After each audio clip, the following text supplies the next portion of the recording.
Aujourd'hui, je suis toujours à Nice et c'est toujours aussi nice, je sais pas, dans les blagues vraiment idiotes. On est à la librairie Vigna avec les fondatrices et c'est absolument merveilleux, on va en parler un petit peu. La librairie Vigna, c'est une institution à Nice, mais je suis pas sûre que tout le monde le sache, ni que tout le monde sache ce que c'est. Non, mais c'est quand même ultra important ce qui se passe. Et en plus, j'ai vraiment de la chance parce que j'arrive en pleine expo Vitig, qui autour de nous, on voit les dessins de Stéphanie Garzanti, on en voit une petite part qui ont été faits pour l'année Vitig 2023, qui était quand même souvent un béton salon à Paris, mais c'est comme les Saint-Simoniennes, ça s'exporte. Et alors, qu'est-ce que c'est la librairie Vigna en fait? Qu'est-ce qui vous a pris? Ah oui, ça... Ah ouais. Alors... J'ai oublié de dire que je suis avec Françoise et Marie-Hélène. Ça sera quand même plus chic de vous présenter. Pourquoi moi? Moi, si tu veux, puis tu reprendras. Donc, l'idée au départ, c'est de s'intéresser, mais aussi pour découvrir nous-mêmes. Quand je dis s'intéresser, c'est apprendre et rassembler des éléments des cultures LGBT. Bon, je trouve que c'est ça l'angle de force, on va dire, enfin, du projet. Et on s'est dit que finalement le livre était quand même un très bon support pour aborder ces cultures, que ça serait un moyen d'avoir un lieu identifié, d'avoir un lien avec les gens qui allaient venir, qu'on pourrait avoir des échanges, parce que c'est quand même beaucoup ça l'idée, et que les uns, les autres, les unes, les autres allaient pouvoir apprendre avec nous, ou nous apprendre, voilà, que ça serait un lieu comme ça ouvert, et dans l'idée qu'il y a tout dans les livres, quoi, qu'on allait pouvoir parler d'histoire, de littérature, mais aussi de beaux-arts, de sociaux, voilà. Non pas qu'on soit compétente en tout domaine, hein, du tout, hein, mais que ce soit un moyen justement d'aborder les choses et d'échanger. Voilà. Et on a commencé avec des livres d'occasion. Moi, je suis allée faire un stage, le métier de libraire, stage court. Et là, j'ai compris, c'était il y a 12 ans. En plus 15. Ah oui. D'accord. Et là, j'ai compris que ça allait être compliqué de le faire avec du livre neuf. Il y a 15 ans, il y avait quand même beaucoup moins de propositions éditoriales que maintenant. Et puis, on a un côté aussi un peu... On aime bien les vieilleries, on aime bien fouiller... La Chine, ouais, tout ce qui est Chine. Ah, mais moi, je suis 100% raccord, Chine collection... Donc, j'étais au milieu du stage, j'ai téléphoné à Marie-Hélène, je lui ai dit, tu sais, l'histoire, la douchette, le machin, les livres neufs, on va pas y arriver, on va faire du livre d'occasion. Toujours avec l'idée qu'on gardait nos sujets, bien sûr. Évidemment, le livre d'occasion, ça permet ou ça oblige à élargir pas mal le propos de départ. On n'a pas que des livres sur nos sujets, on essaye toujours de se recentrer, mais on a aussi des choses qui dérivent un peu, forcément. Bah, beaucoup même. En fait, le côté bouquinerie, ça fait qu'au bout d'un moment, bah, soit tu aimes faire la bouquinerie, mais à ce moment-là, forcément, tu élargis, et ce qui reste vraiment dans l'axe, c'est le classement, de dire ça, c'est plus afférent aux cultures LGBT, et ça, c'est plus généraliste. Soit la bouquinerie, ça ne va pas pouvoir répondre constamment, précisément à un sujet. Donc voilà. Donc du coup, nous, on ne sait plus à la fois dans nos sujets, et on ne sait plus à faire aussi de la bouquinerie. Voilà. Et après, aussi, on s'est mis à faire un peu de neuf, parce que c'était trop frustrant quand on a vu toutes ces propositions, ces rééditions, et puis des textes dont on avait vraiment envie et qu'on ne pouvait pas du tout proposer. Ben, on s'est mise, mais très très périphérique. Au début, on avait du neuf en direct avec Auristel pour X et Patrick Cardon pour Gay Kitschkem. C'est tout ce qu'on avait. Voilà. Et on s'est inscrite aux belles lettres pour avoir la pensée straight. Et au bout d'un moment, on s'est rendu compte qu'une fois qu'on était inscrite, on n'était pas obligé de prendre que la pensée straight, peut-être prendre d'autres choses. Il y a un catalogue. Voilà. Et on s'est inscrite chez DOD pour avoir Sister Outsider. Voilà. Ça, c'est nos deux inscriptions de départ. Ça, c'est les distributeurs, en fait. Voilà. Ouais. Non, mais parce que là, moi, j'ai envie de lancer, donc elle se lance avec vous, des séries sur les métiers des livres, parce qu'en fait, je sais que les gens qui regardent, c'est pas forcément déjà des gens universitaires, mais de toute façon, même les universitaires, on sait qu'il y a une chaîne du livre, mais alors les détails, on les a pas. Alors vraiment, c'est pas avec nous qu'on apprend le métier de libraire. Alors vraiment, mais on va avoir une vague idée. Voilà, on en a une vague idée toujours de l'extérieur. Tu veux un livre? Comment on fait? Comment on fait? Donc on passe pas par l'éditeur, ce qui est très frustrant, mais c'est comme ça, et on passe par un distributeur qui est plus ou moins accessible, plus accessible quand on est à Paris et moins accessible quand on est à Nice, et voilà. Je crois qu'on est vraiment les moins bonnes libraires pour parler de la librairie de neuf, parce que c'est pas, en fait, on s'est arrêté à ce petit stage, et à la base, c'est pas notre métier. En fait, notre envie, c'était vraiment de porter un lieu sur ces sujets. Il se trouve que le livre était un mode idéal qui me plaisait, bien sûr. Mais ça n'a pas fait de nous des libraires. Il y a vraiment des choses qu'on reste complètement extérieur. Tout est fait main. On n'a toujours pas la fameuse douchette. La douchette, c'est pour scanner. Hein. La douchette, c'est pour scanner. Mais j'aimais beaucoup l'idée de la douchette. Quand le prix n'est pas écrit, il faut faire une petite fiche pour le mettre dedans, etc. Mais comme il y avait à Violette Co, ancienne. Oui, exactement. Elles avaient leur fiche. Ça m'a beaucoup plu. Elles avaient leur fiche, oui, tout à fait. Voilà. Et alors, comment on fait pour avoir des livres d'occasion et les revendre? Alors, moi, je pose vraiment des questions bêtes. Mais alors, il faut beaucoup chiner, traîner, aller partout où il y a des livres, et plutôt à petit prix, parce que nous, on n'est pas du tout non plus dans la bibliophilie.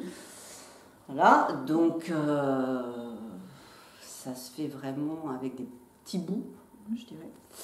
Et c'est pour ça aussi que la librairie, c'est vraiment une bouquinerie avec des choses aussi variées, parce que quand on trouve quelque chose qui est bien et possible, c'est quand même pas possible de le laisser.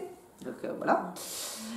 Et en fait, c'est beaucoup de temps, parce que nous, on a travaillé peut-être 2 ans à peu près avant d'ouvrir. On a ouvert fin 2011, on avait à peu près 3000 livres. Ce qui est quand même déjà un beau stock. Non, ce qui était très faible. Ok, d'accord. Ça faisait pas grand-chose. Ça faisait pas grand-chose. On avait beaucoup de place sur les étagères. Voilà. Ok. Soit je réfléchis. Ouais, c'est à peu près ce que j'ai déménagé. Et voilà. C'est vrai. C'est pas une boutique. Voilà, c'est pas une boutique. Non, c'est pas une boutique. D'ailleurs, on a mis nos bibliothèques au départ. En partie. Ah, c'est un petit peu. Et donc, et puis dans le temps, là maintenant, je pense qu'on a plutôt 12-13 000 livres. Quoi. Oui. Voilà. Oui, donc ça fait un fond où quand même on devrait trouver son bonheur en fait quand on vient et qu'on va chercher un livre. Bon, si on cherche un, alors voilà. Non, on va chercher un livre. Quand on voilà. Non, mais ça c'est super intéressant aussi parce que bon, moi je suis vraiment une fille de chineur et de collectionneur, alors plutôt BD. Ma mère est très littérature générale, polar. Mon père était un grand fan de BD. Donc ouais, je veux dire, j'ai vraiment été élevée à aller chiner le dimanche matin à la lampe de poche au cul du camion. Et ma mère, et encore avant, ma mère m'amenait chez tous les bouquinistes et disquaires de Bordeaux toutes les semaines, parce qu'elle chinait toutes les semaines. Voilà, c'est ça. Et ça, c'est des ambiances où je sais que quand j'en parle un peu aux copains, aux copaines autour de moi, c'est pas tout le monde. Mais il faut l'expliciter en fait aussi ce que c'est ça, parce que moi je veux dire, ça on l'a un peu dans la peau ou on l'a pas, on peut l'apprendre, mais c'est vrai que si on n'aime pas, on n'aime pas. Et une des grandes règles, c'est on arrive et on faut être ouvert à la découverte et à ce qui va tomber, à ce qui va plaire. ou pas, mais qui va permettre d'apprendre des choses. C'est ça, c'est exactement ça. Et en fait, quand on chine, on ne va pas trouver ce qu'on cherche. Enfin, rarement, parfois, mais rarement. C'est bien d'avoir 2-3 idées en tête, ça permet de circuler avec un projet, un but, même si on trouve d'autres choses en réalité. Mais après, la librairie, on dit toujours, bon, maintenant on a un petit peu de neuf, donc ça comble quand même des lacunes béantes, type Wittig, voilà, pas chiner Wittig tous les jours. Mais on aime quand même beaucoup jouer aux listes. On adore jouer aux listes. Les personnes arrivent avec leur liste. Alors, il faut faire 20 noms, 15 noms.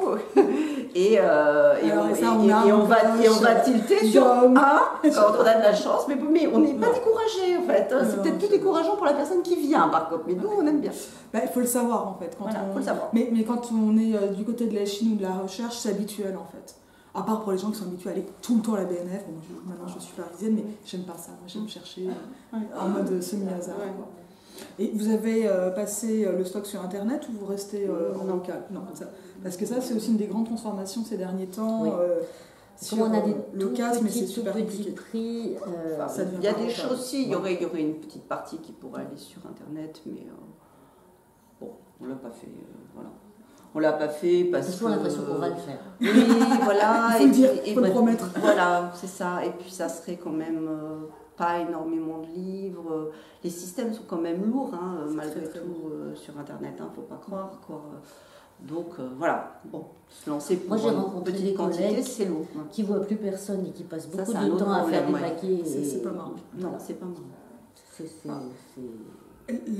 La librairie Vigna, c'est aussi un lieu de rencontre et j'ai envie de dire presque un lieu de vie en tout cas, où il se passe des choses. Comment vous avez réussi à mettre ça en place? Parce que c'est quand même pas rien, quoi. Alors on a toujours eu envie qu'il se passe des trucs, en tout cas au moins au mur. Puisque... Exposition, tac, tac, j'irai filmer après. On avait une galerie avant. Donc on a toujours eu envie d'avoir des trucs au mur. Mais on s'est dit, avec la librairie, il faut que ça soit des choses plutôt documentaires et puis dans nos sujets. Et on a développé des expositions modestes de documents, de livres. Mais ça nous a vraiment beaucoup plu parce que c'était différent de ce qu'on avait fait précédemment au niveau des expositions. Donc je pense qu'on a accroché, mais alors tout ce qu'on a pu. On a accroché des livres, des affiches, des t-shirts, des disques, toutes sortes de documents. Des journaux, bien sûr. Oui, des journaux. Puis on a des photocopies. On a travaillé beaucoup en collaboration avec des associations ici, en particulier pour faire des projections, parce que ça c'est pas notre domaine. On essaye de se lier à des événements plus artistiques comme le festival de vidéo d'art, mais on a essayé d'amener nos sujets, voilà.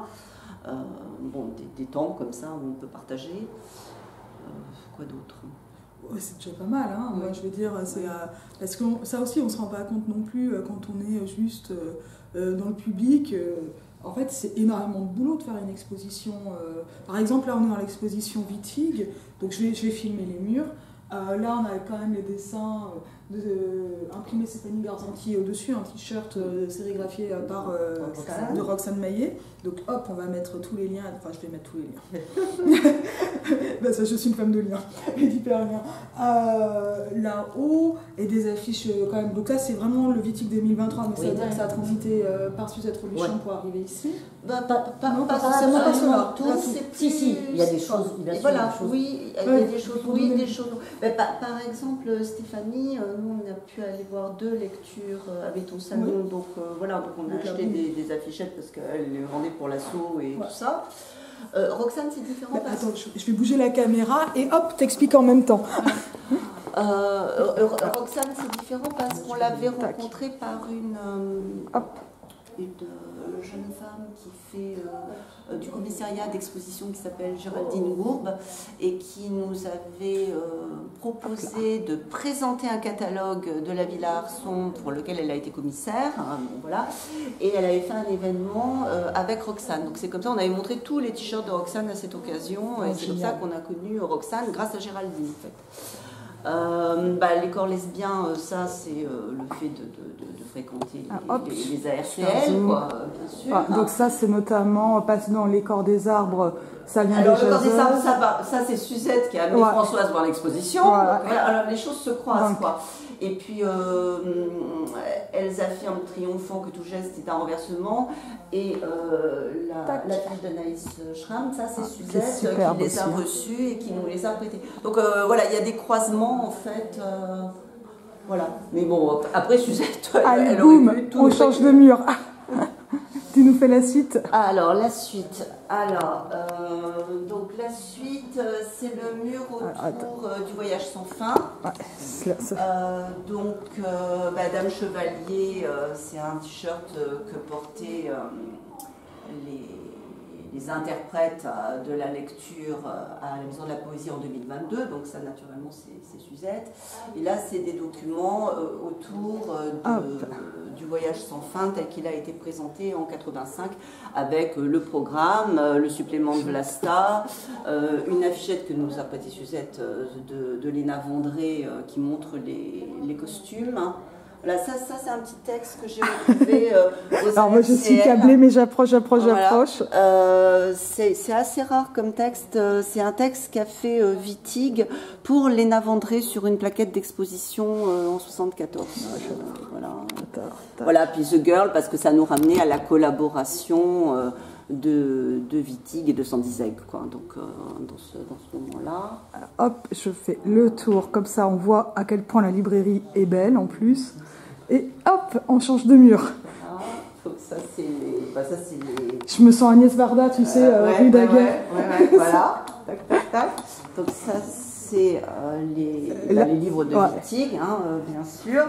Les traductions ont toutes été prêtées par Suzette. Roxane nous en a proposé aussi parce qu'elle est très collectionneuse de Wittig et des traductions de Wittig. Donc ça, voilà. Les revues pour évoquer certaines publications des articles de la pensée straight. Voilà. Le Vlasta, bien sûr. Prêté par Suzette quelques articles. Dernier mur. Alors, désolée, j'ai cassé le câble. Le mur Roxane, c'est reparti. Voilà. Ouais, c'est reparti. Voilà, avec les magnifiques sacs Wittig de l'association des amis de Monique Wittig. Parce que, on va mettre le lien pour les commander. Oui, on n'oublie jamais de dire que l'exposition est un partenariat avec les amis et que ça parle de Wittig, mais que ça parle aussi beaucoup de l'association des amis de Monique Wittig, ce qui est extrêmement important. Et les affichettes donc, que Roxane a produites. Alors, oui, c'est Roxane et Caroline Chauvelot. Et Caroline Chauvelot, voilà. Et donc, c'est un travail de collaboration. Voilà, donc ça, c'était... elles sont absolument magnifiques. Vraiment... à partir de textes de Wittig. À partir de textes, des citations de textes de Wittig, donc mise en page par là, il y a écrit Opoponax, on va tout de suite. Ouais, comme ça. Tac, on va voir. Hop là, l'Opoponax ici. Est-ce qu'il y a des choses que vous vouliez ajouter? Parce qu'en fait, nous, on a une soirée à vivre et on commence déjà à avoir du monde. Mais est-ce qu'on est bien? Merci beaucoup. Merci Zélie. C'est super sympa. Merci beaucoup. Voilà. Merci à vous parce que c'est formidable de faire tout ça. Et c'est extrêmement émouvant aussi. Et je vous dis à bientôt. À bientôt.